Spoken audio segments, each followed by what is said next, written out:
শুধু অন্যায় করেছি, তোমাকে ধোঁকা দিয়েছি, কিন্তু তুমি একবারও জানতে চাইলে না। আমি কেঁদে এসব বলেছি। নাটক কম করো প্রিয়, তোমার এই নাটকে আমি আর ঘুরছি না। হ্যাঁ, আমি নাটক করছি। আর তুমি যদি কোনোদিনের জন্য আমাকে একটু ভালোবেসে থাকো, তাহলে এই থার্ড ক্লাস মেয়ে নাটকটা শুনি, তারপরে এখান থেকে যাবো।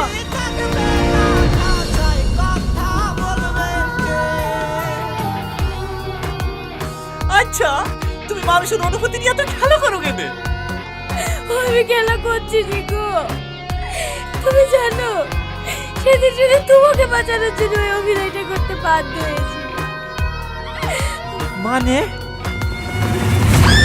দাদা,